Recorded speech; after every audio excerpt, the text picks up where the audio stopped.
Sir ఇప్పుడు చాలా మంది ఆన్లైన్ యాప్స్ ద్వారా బెట్టింగ్స్ ద్వారా చాలా మంది డబ్బు సంపాదించాలని ఆశతోని డబ్బులు తీసుకుంటూ ఉంటారు ఆన్లైన్ ప్లాట్ఫామ్స్ ద్వారా.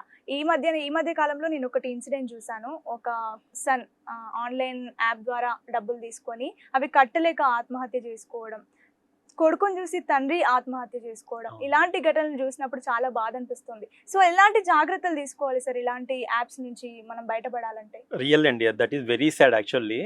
సో రియల్గా అండి, ఇప్పుడు కూడా ఎంత అవేర్నెస్ వస్తున్నా కూడా చాలా మంది ఇన్స్టెంట్ మనీ కావాలి అంటే ఆన్లైన్ యాప్స్కి వెళ్ళిపోతా ఉన్నారు. సో రియల్లీ అంటే వాటి మీద ఇంకా గవర్నమెంట్ కొన్ని కంట్రోల్ చేస్తున్నా కూడా ఇంకా చాలా చేయాల్సి ఉంది. బట్ స్టిల్ అవి అవైలబిలిటీ అయితే ఉంటున్నాయి, చాలా మంది వాడుతూనే ఉన్నారు. దట్ టు ఎస్పెషల్లీ యూత్ అండి దీనికి బలవుతుండేది, రైట్? సో ఈవెన్ స్టడీయింగ్లో ఉన్నా కూడా వాళ్ళకి ఇది అట్రాక్టివ్ అవుతా ఉంది. యాక్చువల్గా అట్లీస్ట్ వాటి మీద ఏదైనా రిస్ట్రిక్షన్స్ చేస్తే చాలా బెటర్గా ఉంటుంది. అంటే వాళ్ళ ఇన్కమ్ సోర్స్ చూపించడం కానీ అలాంటివి ఏదన్నా కొన్ని రిస్ట్రిక్షన్స్ పెడితే బాగుంటుంది ఆన్లైన్ యాప్స్లో. అది ఏం లేదు, జస్ట్ పాన్ కార్డు ఉందా, ఆధార్ కార్డు ఉందా, బట్ నీ ఎలిజిబిలిటీ ఇంత 5,000, మరీ పెద్ద అమౌంట్లు కూడా కాదు, చిన్న చిన్న అమౌంట్లు. బట్ ఎట్లా అంటే వాళ్ళకి ఈవెన్ ఎంత ఇంట్రెస్ట్ రేట్ వేస్తున్నారు అనేది కూడా ఐడియా లేదండి వాళ్ళకి. ఎలా అయిపోయిందంటే ఎగ్జాక్ట్లీ ఆఫ్టర్ 1 month కట్టేసుకుంటాం కదా, లేదు ఇంకా పక్కన ఫ్రెండ్స్ కూడా ఇది వాళ్ళని ఎంకరేజ్ చేస్తూ ఉంటారు ఇలాంటి వాటికి, లేదా వాళ్ళు చేస్తుంటే వీళ్ళకి కూడా కనెక్ట్ అవుతారు, ఇంకా అట్రాక్ట్ చేస్తూ ఉంది.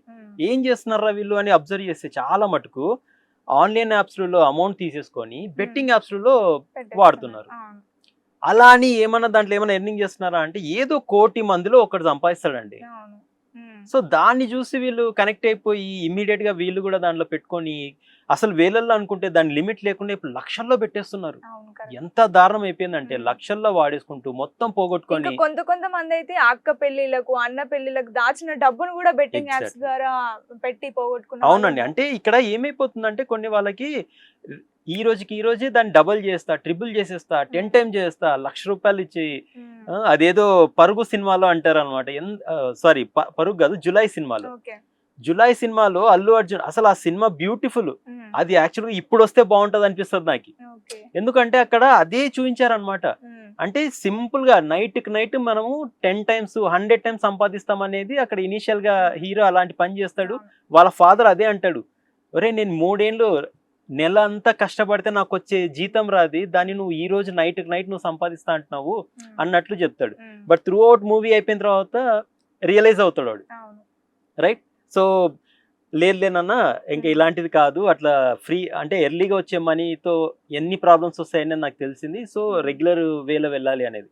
అఫ్ కోర్స్ ఇక్కడ సంపాదించాలి, కానీ కష్టపడి స్మార్ట్ గా సంపాదించాలి. కానీ ఏదో ఇలా సింపుల్ గా బెట్టింగ్లలో వచ్చేది అది ఎప్పటికీ ఉండదు రియల్ గా. ఇప్పుడు కూడా నేను ఒకటే ఛాలెంజ్ చేస్తా అండి యూత్ కానివ్వండి, ఈ బెట్టింగ్ ఆడే వాళ్ళకి ఒకటే ఛాలెంజ్.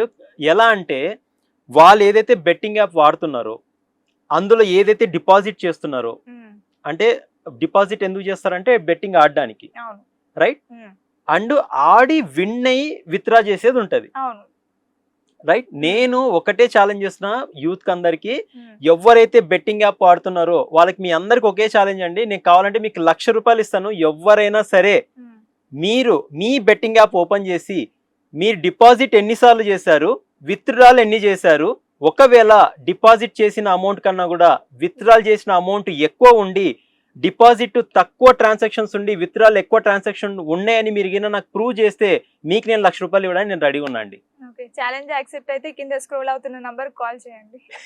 ఓకే సార్, ఇప్పుడు సో అగైన్ మళ్ళీ ఇక్కడికి వస్తే, ఎందుకంటే మేము అవన్నీ చూస్తే మాకు బాధ అనిపిస్తుందండి. అందరు ఏమైపోతుందంటే ₹1,000 వేస్తాం, 2,000 వేస్తాము, ₹1,00,000 వచ్చేసారి రాదండి. అలా వస్తే అందరు అదే పని చేస్తారు కదా, ఇంకా రైట్? సో అందుకని ఎంత తొందరగా వీలైతే గవర్నమెంట్ రిక్వెస్ట్ చేసేది కూడా అదే, రిస్ట్రిక్షన్స్ పెట్టండి ప్లీజ్. ఆన్లైన్ యాప్ లో రిస్ట్రిక్షన్స్ పెట్టండి, ఈవెన్ బెట్టింగ్ యాప్స్ లో రిస్ట్రిక్షన్స్ పెట్టండి.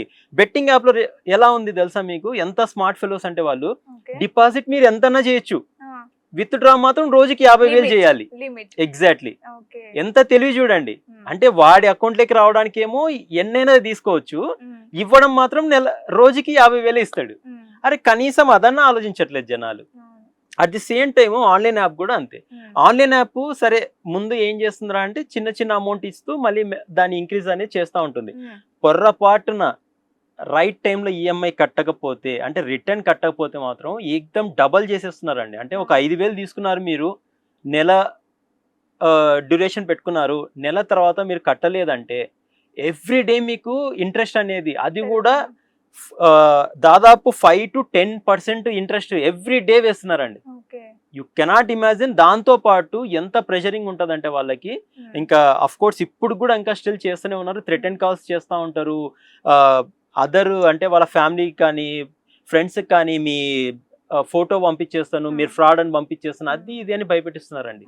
సో దానివల్ల వీళ్ళు ఏం చేయాలనో తెలియక ఆ ప్రెషర్లో చనిపోతున్నారు.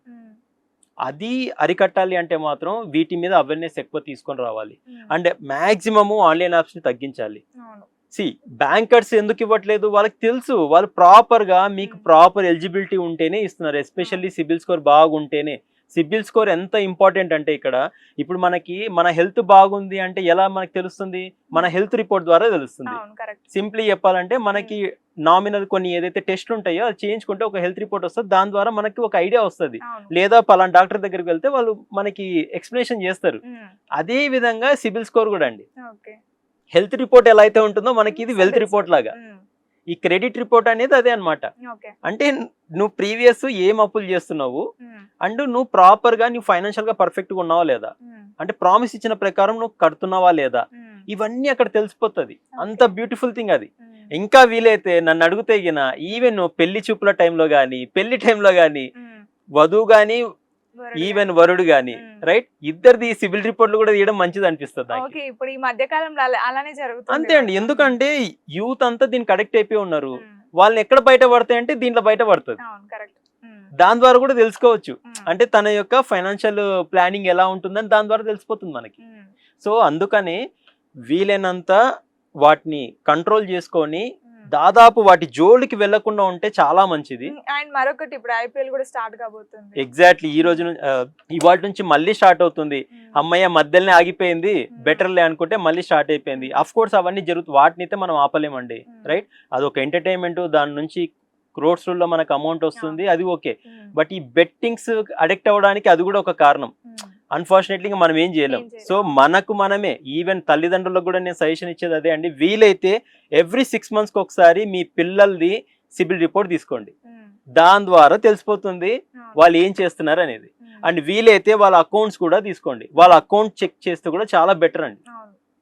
ఎందుకంటే వీళ్ళు ఏం చెప్పేస్తున్నారంటే, ఇక్కడెక్కడో సిటీలో ఉంటారు, కాలేజ్ చదువుతూ ఉంటారు, మా ఎగ్జామ్ ఫీజు అంటే అడిషనల్ ఫీజు ఏదో ఒకటి చెప్పుకుంటూ, వాళ్ళకేమో తెలియదు తల్లిదండ్రులకి, వాళ్ళ క్రాస్ చెక్ చేయరు, కనీసం ఆ పని కూడా చేయరు. సరే కొడుకు అడిగారు కూతురు అడిగారు సరే ఇచ్చేసేయండి అని పంపిస్తూనే ఉంటారు తప్ప, అవును వాళ్ళు దేనికి వాడుతున్నారు ఏం చేస్తున్నారు అనేది కొద్దిగా మానిటరింగ్ చేస్తే వాళ్ళ ఫ్యూచర్ బాగుంటుంది, వీళ్ళ ఫ్యూచర్ కూడా బాగుంటుంది.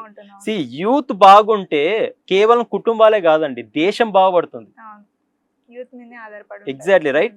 సో దేశం బాగుండాలంటే యూత్ బాగుండాలి, యూత్ బాగుండాలంటే ఇలాంటి వాటి మీద కంట్రోల్ అనేది ఉండాలి. Okay sir, thank you so much. Thank you.